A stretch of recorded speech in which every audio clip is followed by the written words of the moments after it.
चिंटू की साइकिल। गांव के एक छोटे से कस्बे में चिंटू नाम का एक होनहार लड़का रहता था। वह बहुत मेहनती, ईमानदार और बड़े सपने देखने वाला था। उसकी उम्र महज 12 साल थी, लेकिन उसके दिल में अपने सपनों को पूरा करने की एक अनोखी लगन थी। एक सपना, एक ख्वाहिश। चिंटू का एक ही सपना था, उसके पास अपनी खुद की साइकिल हो। गांव में उसके सभी दोस्त साइकिल चलाते थे। कोई स्कूल जाते समय साइकिल चलाता, तो कोई मैदान में घूमने के लिए।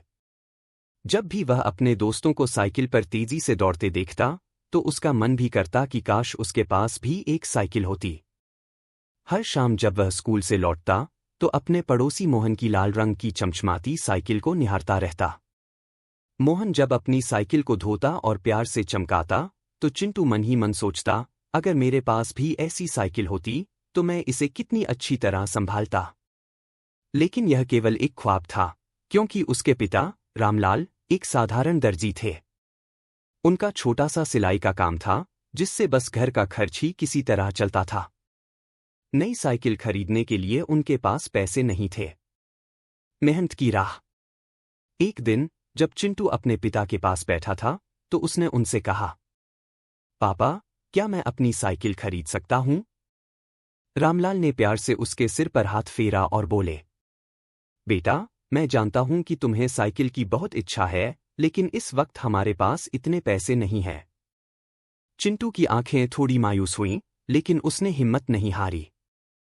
वह सोचने लगा कि अगर उसके पिता साइकिल नहीं दिला सकते, तो क्यों न वह खुद पैसे जोड़कर इसे खरीदे।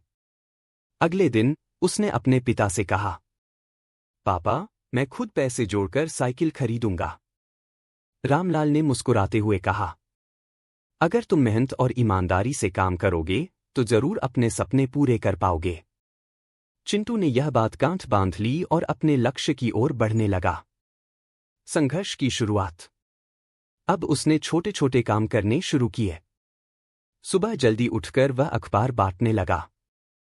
गांव के लोगों को अखबार पहुंचाते हुए उसे बहुत खुशी होती थी, क्योंकि उसे पता था कि यह उसकी साइकिल खरीदने की यात्रा का एक हिस्सा था। इसके बाद स्कूल से आने के बाद, वह रामू चाचा की किराने की दुकान पर कुछ घंटे काम करता। कभी वह सामान तौलता, तो कभी ग्राहकों को चीजें पकड़ा कर देता। बदले में उसे हर शाम कुछ पैसे मिलते। इसके अलावा, वह गांव के छोटे बच्चों को ट्यूशन भी देने लगा। गणित और हिंदी में उसकी पकड़ अच्छी थी, तो गांव के लोग खुशी खुशी अपने बच्चों को उसके पास भेजने लगे। धीरे धीरे उसने अपनी गुल्लक में पैसे जमा करने शुरू कर दिए।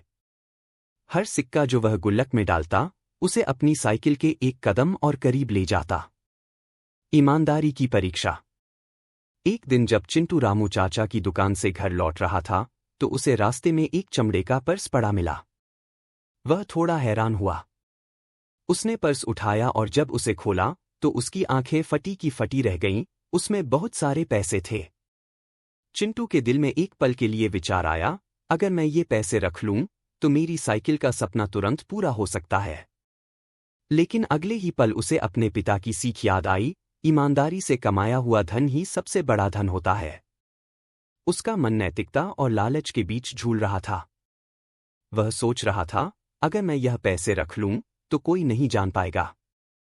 लेकिन क्या मैं खुद को कभी माफ कर पाऊंगा? चिंटू ने तुरंत पर्स में रखे कागजात देखे और उसके असली मालिक को खोजने लगा। कुछ देर की तलाश के बाद, वह गांव के एक बुजुर्ग व्यक्ति के पास पहुंचा, जो बहुत परेशान दिख रहे थे। उन्होंने चिंटू से कहा, बेटा, मेरा पर्स कहीं गिर गया है। उसमें बहुत जरूरी कागजात और पैसे थे। अगर वह नहीं मिला, तो मैं बहुत बड़ी मुसीबत में पड़ जाऊंगा। चिंटू ने बिना कुछ कहे पर्स उनकी ओर बढ़ा दिया। बुजुर्ग की आंखें खुशी से चमक उठीं। उन्होंने चिंटू को गले लगा लिया और बोले, बेटा, तुम बहुत अच्छे और ईमानदार हो। भगवान तुम्हारी मेहनत का फल जरूर देगा। सपना जो पूरा हुआ। अगले दिन, वही बुजुर्ग चिंटू के घर आए और उसके पिता से बोले, आपका बेटा बहुत ईमानदार है। मैंने आज तक किसी बच्चे में इतनी सच्चाई और नेकदिली नहीं देखी। मैं चाहता हूं कि उसकी ईमानदारी और मेहनत की कद्र की जाए। उन्होंने चिंटू को एक चमचमाती नई साइकिल उपहार में दी। चिंटू की आंखों में खुशी के आंसू थे। उसने बुजुर्ग को धन्यवाद दिया और वादा किया कि वह हमेशा मेहनत और ईमानदारी के रास्ते पर चलेगा। जब उसने पहली बार अपनी साइकिल के हैंडल को छुआ, तो उसे यकीन ही नहीं हो रहा था कि यह उसकी अपनी है। वह तुरंत उस पर बैठा और पूरे गांव में घूम आया। वह हवा की तरह दौड़ रहा था, उसके संघर्ष, ईमानदारी और मेहनत की जीत हो चुकी थी। शिक्षा। ईमानदारी और मेहनत का फल देर से ही सही, लेकिन जरूर मिलता है। आपको यह कहानी कैसी लगी?